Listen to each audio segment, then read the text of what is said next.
What's up, everybody, and welcome to another episode of the Trust Your Board podcast. My name's Stephen Wright, joined by Mr. William Monroe. Will, how you doing? Just doing well. Wrapping up work here on a Monday evening and got double the trouble here for Monday Night Football. 2 games tonight, including my Eagles. How are you doing today on Monday? Yeah, I can't complain. It was an easy Monday. Do you know why they're doing 2 games tonight? No, and I think it's even more curious that they're not like fully offsetting them. They have them kind of overlapping. Yeah, I thought in years past they've done 2 Monday night games for like the first week of the year. But I don't know, like if something happened last week that stopped that. Like there was another TV event. And they decided not to do. Like I can't think of anything. Not that I can think of, and it's not like it was Labor Day because it was the weekend after Labor Day weekend. So yeah, I don't know if it's just the way it worked out that they were doing it in week 2. But Yeah, I think it's usually they offset it with like a East Coast game at 7 and a West Coast game at 10. Yeah. But this time they're both on the East Coast and they're both like at the 7 and 8:30. It's really strange. Yeah, I don't know. Well, one's on TV and one's on Prime or something, right? Something like that. I'm not positive. Well, Prime gets all the Thursday. Oh yeah, they get the Thursday games. Yeah, I'm not. Maybe I don't know if ESPN would have both or if they'd just have one. Yeah, that like, is. Yeah, it looks like they have the Bills and the Titans on ESPN, and then maybe ABC as the other one. Yeah, I don't know. Yeah, and then ABC as the other one. So ESPN's getting ABC, ESPN together. They're getting both games, but yeah, it's just strange that they're trying to air both at the same time, or at least cross them over. I'm sure there's a reason if we hunted for it, but whatever. Yeah. What can you do? Yeah. Either way, we are here at the end of week 2 already. Yeah, we are, which means we have waivers to discuss. There was some pretty important injuries last week. Herbert, Lance, Judy, Connor, Renfro. I don't think we've heard Damon Harris. I think went out. I don't think we've heard anything about him. Is that right? I don't believe we heard anything. I know. I don't think it was serious, and I don't think there's really been any word. But I don't know if he like went out and came back in. But I do remember hearing at least something on the broadcast. Yeah, no news is good news, I guess. Yeah, fair. So, we got to navigate off on final carry is what some things say here, but there doesn't look like there's anything new on that. Yeah, I haven't seen anything about like an MRI or anything, so I'm assuming he's all good. But on the radar, just in case, you never know. So with that said, are you ready to jump into some of these waivers? Yeah, I've got some interesting ones here for the running back position. With James Conner getting banged up, still some uncertainty on the severity there. Some of his backfield mates played well there, and Darrell Williams 4% rostered, and Eno Benjamin 11% rostered. Yeah, between the two, Darrell's the one that I trust more. We've seen some good things out of Darrell Williams in Kansas City on a few different occasions, where has flashed every once in a while, but nothing to the extent of Darrell. So I think Darrell would be the one I'm interested in. Would you agree with that? You more of an Eno guy? Yeah, I went back and forth. I was kind of surprised that Darrell didn't get involved like earlier in camp. Like all the signs are pointing to Eno as the backup, and it was just strange because it seemed like Darrell was a more talented guy. We saw it in Kansas City. So I would go with Darrell as well. He definitely looked like the better back. He had 8 carries for 59 yards and then added 2 catches for a few yards, got in the end zone. So I think he's definitely a good add regardless of Connor's health, and it can be a stash. But if Connor's out this week, I think he's someone you can definitely flex. Yeah, solid. Raheem Mostert, 43% rostered. Looks to be taking over the job in Miami. Hard to say after just 2 weeks in a backfield that, neither of them have been like outstanding. But he's definitely, out carrying Chase, and I think getting a fair amount of passing work too. Not as much as Chase, but still getting some. Is Mostert of interest? You're not buying it, or what do you think on him? Yeah, I mean, he was someone I think 43% rostered. Only half of the leagues here are going to see him, a little more than that. I actually drafted him in our league and just been kind of stashing him on the bench for something just like this, right? I think we assumed Chase was going to be the 1A, but Mostert's right there with him. 11 carries, 51 yards, 3 targets, caught all of those for 28 yards. So, thrilled to see 79 yards and getting 14 opportunities. If he got in the end zone, it would have been a huge day. But alas, still a solid day there outside of scoring a touchdown. Yeah, it's going to have a running back on what seems to be a really good offense. I don't know if you're going to want to trust starting him every week. But a good death play, and definitely a guy that it's seemingly right now you could kind of plug in here and there, right? Yeah, and that kind of lines right up with the next guy here, J.D. McKissick. Finally gets back in the target graces here. 7 targets, catches all of them for 54 yards. So you'd love seeing 7 catches. Only 3 carries for 9 yards. That's pretty much just a bonus there.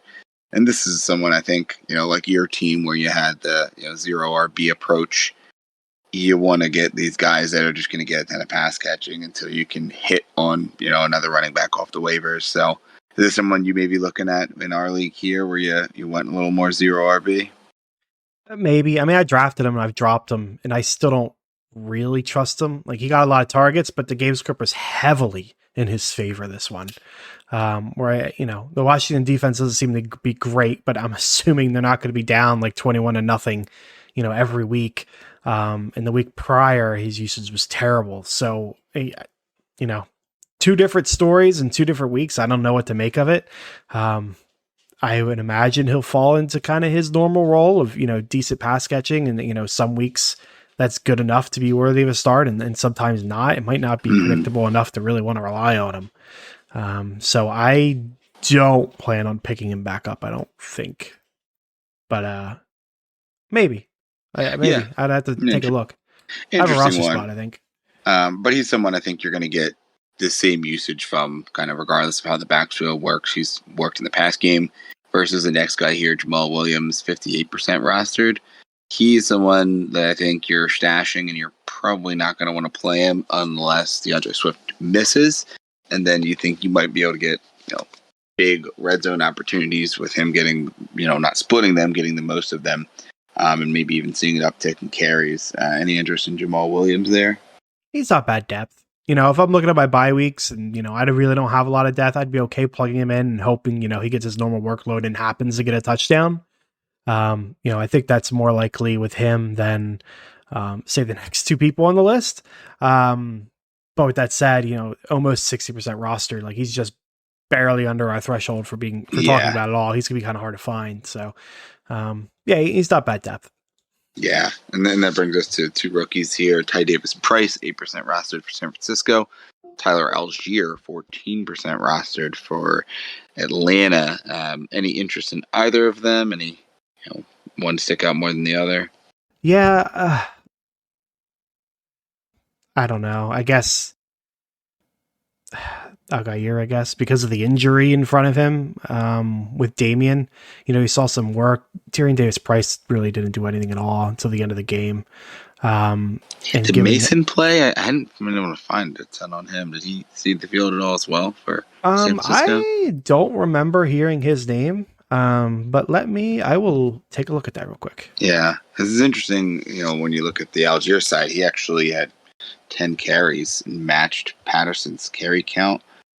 Didn't have any targets, but I don't think he's someone that can't catch the ball. 10 for 30, so not what you want to see from an efficiency standpoint, but they clearly wanted to give him the ball when he was, one of 2 running backs that they're using. So I wouldn't mind stashing Algier. I don't think you have to spend up on him, but I think you probably have a little bit more value in, a 1B in the San Francisco backfield if we think it's going to be Price or Mason. Yeah, Mason did nothing. No carries, no nothing. So I guess Davis Price has probably more upside because he has the potential to win the job. I don't think that is very high given he was scratched week 1 and then did nothing this week really. 3 carries or something at the very end of the game where, you're that's Patterson's job. He has to have an injury in front of him. So, between the 2, I'll take Davis Price, but I'd rather put my waiver bid somewhere else. Yeah, some of these earlier guys here. These are guys I think when you put in some claims for Darrell Williams or Raheem Mostert or McKissick, you can throw an extra one of these at the end in case you miss out on waiver claims or your fat bids. You get beat by some of these bigger ones. You could throw in a $1 or $0 bid on these other guys to just have kind of as your fallback options if you miss out on some of the bigger prizes. Yeah, 100%. Some nice prizes over in the wide receiver realm here.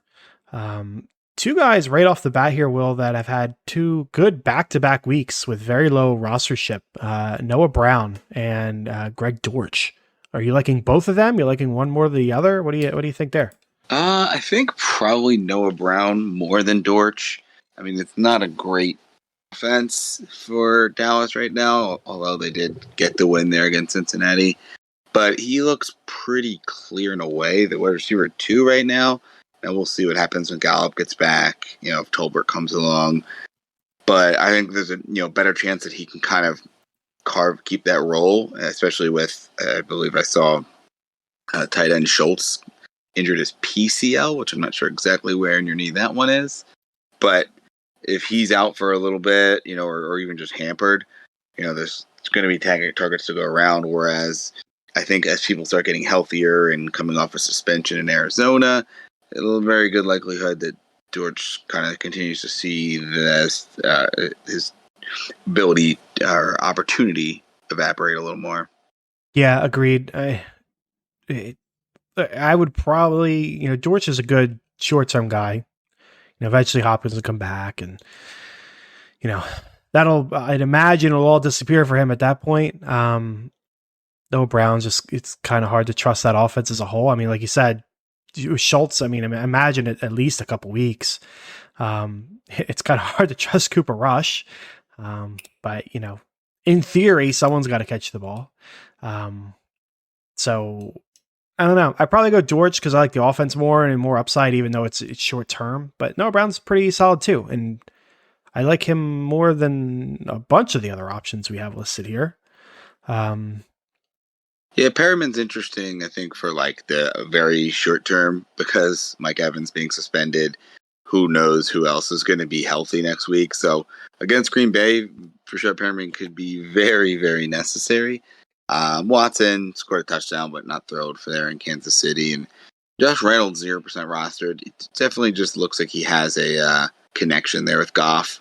Amon-Ra clearly is the guy that's going to get most of the work, but you're maybe going to have some weeks where Reynolds is the number 2 there if Chark doesn't hit. Yeah, agreed. Watson, just a dart throw. Just like a lot of the wide receivers in Kansas City. Just Reynolds, we've seen the past with the Rams. Like, he's a good wide receiver. He'll pop off every now and then.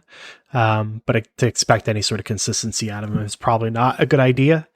Who else we got here? Sammy Watkins, also the model of consistency throughout his career. I don't know. Are you super interested in him? Is there anything to really to say He'd on be him? one like he and Perriman I'd probably be throwing at the back of my roster claims. Dortch, Brown definitely ahead of them, as well as a few other guys we'll probably talk about here.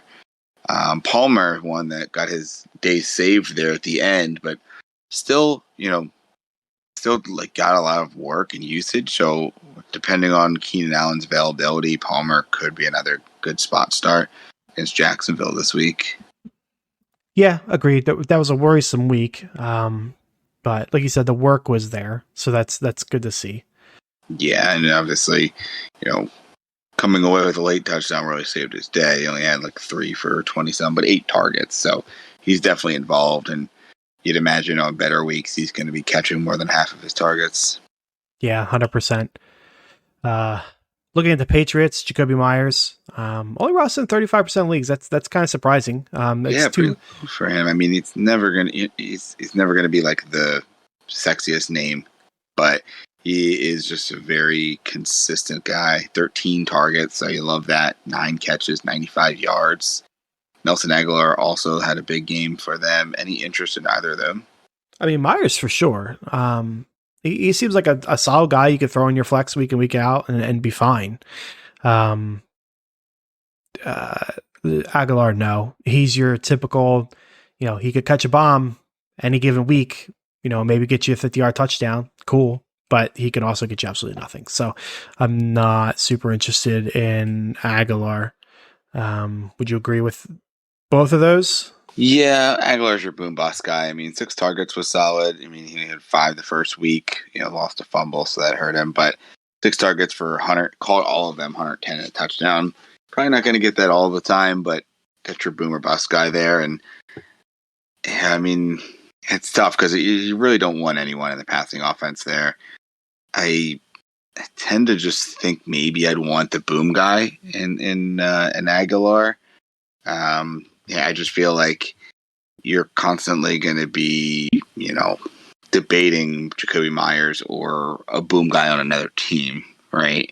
Like, are you ever going to be thrilled to start Jacoby Myers in the flex? Yeah, yeah, it's hard to say. It depends on what you need, I guess. Yeah, I would have been happy with him this week. He got what yeah, 14 points in our league. Like I'd be happy yeah. with that. No, absolutely. But You're probably it's looking at closer to the 8.2 that he got in the first week is like what you can yeah, that's usually probably expect the there. average. Yeah, But yeah, like you said, it's interesting to see him down at 35% rostership. I think he's definitely someone that needs to be owned. And, the fun thing about good Myers depth guy. and Aguilar is their schedule is pretty interesting. They got Baltimore this week. Probably not fun. I mean, their secondary has looked really bad. Yeah, So true. It has. Yeah, that they did just actually, get lit up. So isn't bad.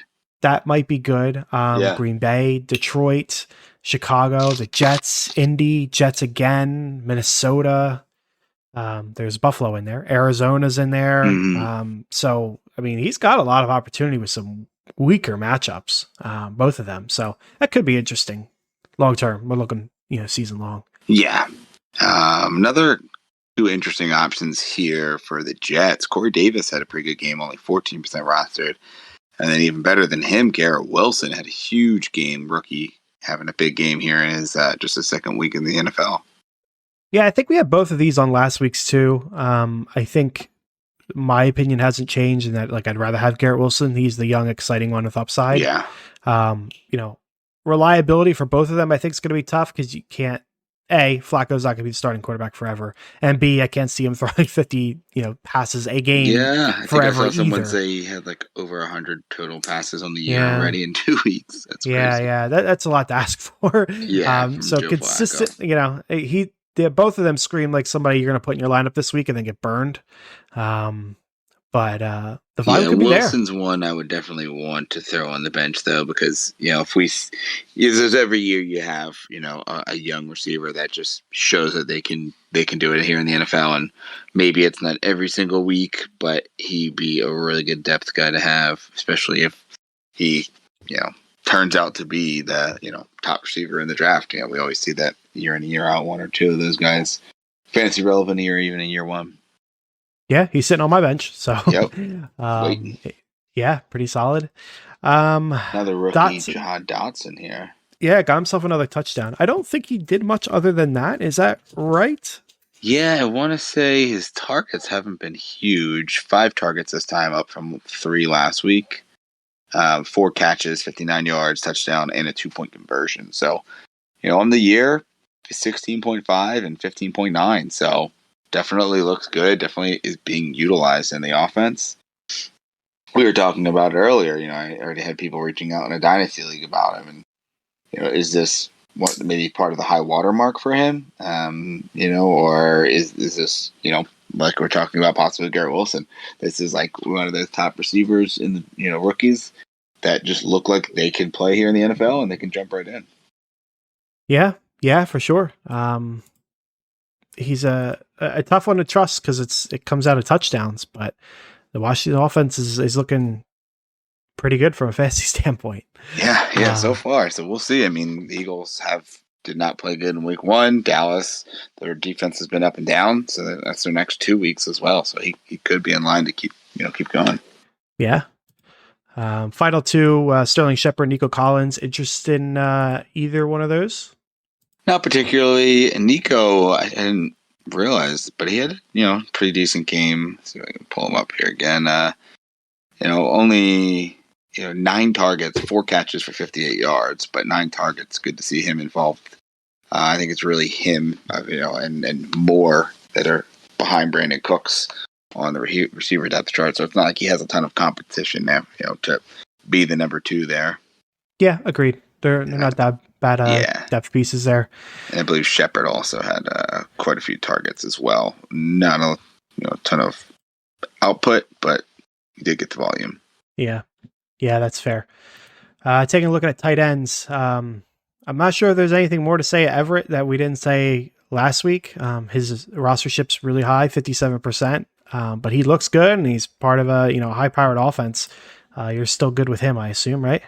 Yeah. I think he's someone that if you missed the boat on last week and you needed a tight end, this is probably the guy you're going to want to spend up on. The other guys here are decent, but if you need a tight end and you're trying to cover a position, I think that's the guy to go get. I mean, I don't know how much I want to spend on tight end, but is it crazy to think 15, 20, 25 if you think he could be the guy the rest of the year? Yeah, no, that's to find a tight end you can start out every week is a a diamond in the rough. I'd definitely pay for that. Yeah.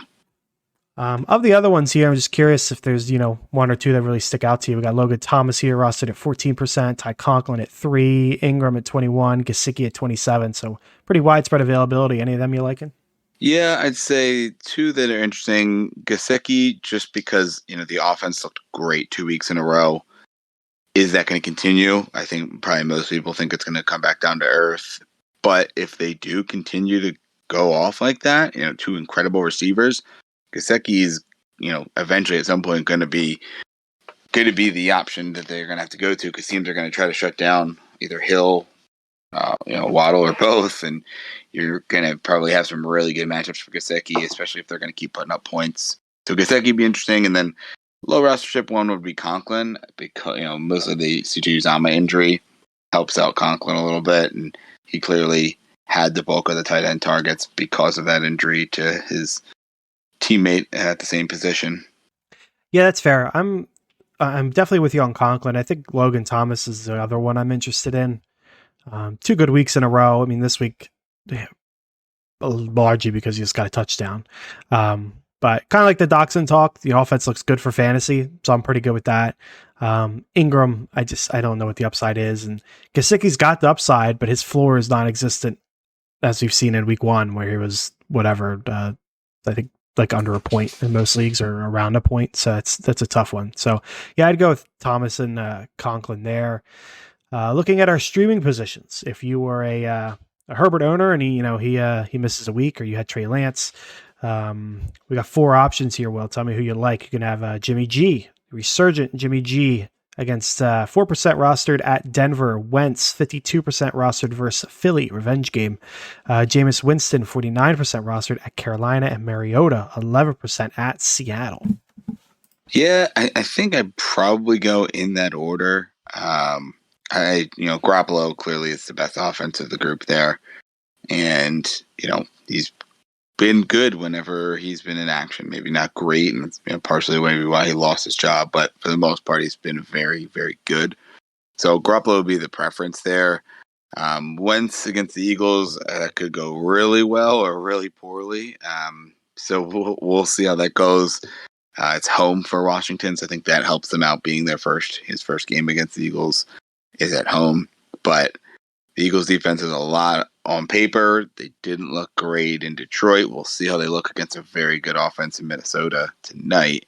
I think maybe that'll tell if the Eagles, are able to look a little bit more competitive even against a better offense. They may want to stay away from Wentz, but if they get torched again, I think you may want to stay in the Flames there, or the opposite of the Flames for a defense that's giving up a lot of points.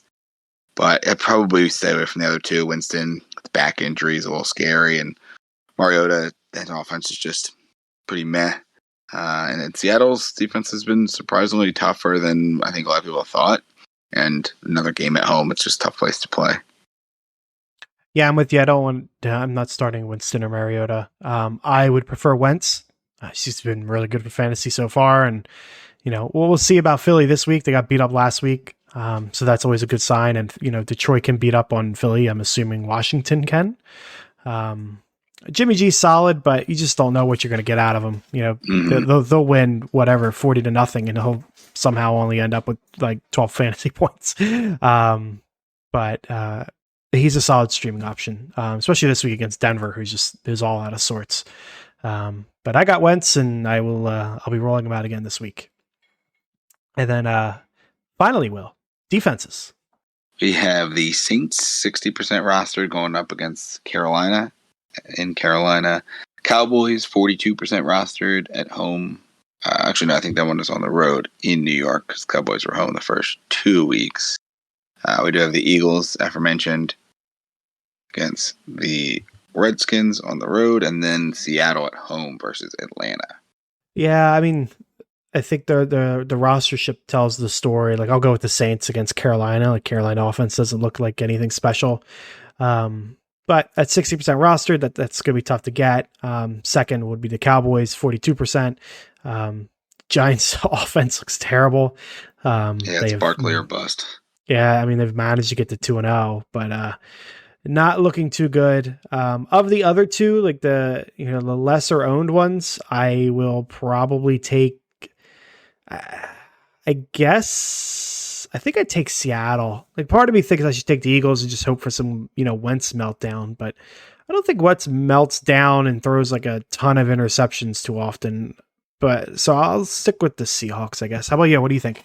Yeah, it's tough. I mean, I think today is going to tell a lot. Like I said, just determining how the Eagles defense plays against a pretty good Vikings offense here on Monday night. So that'll probably point you one way or the other. But Seattle's been a sneaky good defense so far. 12 points in our scoring here in week 1 and 13 in week 2. And we start with 10. So, yeah, they did have had come away with multiple sacks in week 1, another sack here in week 2, had a blocked field goal and a touchdown, and then a couple fumble recoveries. So they've got some takeaways. They've got some sacks on the year. They've even scored a touchdown.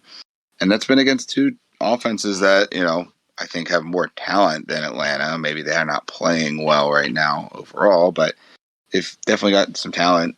So, yeah, I think definitely makes sense they're going with, taking a shut dart throw on them. Yeah, absolutely. And that's going to take care of the waiver show. Will, any closing remarks? No, nothing here. Everyone, just make sure you get your claims in here Tuesday night and get, I know always double check the waivers or the who was dropped after the waivers as well, because you never know. I had one league, someone dropped Darnell Mooney last week, and obviously didn't have a great game this week, but someone that, was happy to scoop up and just throw in the back of my roster in case he, comes back to life.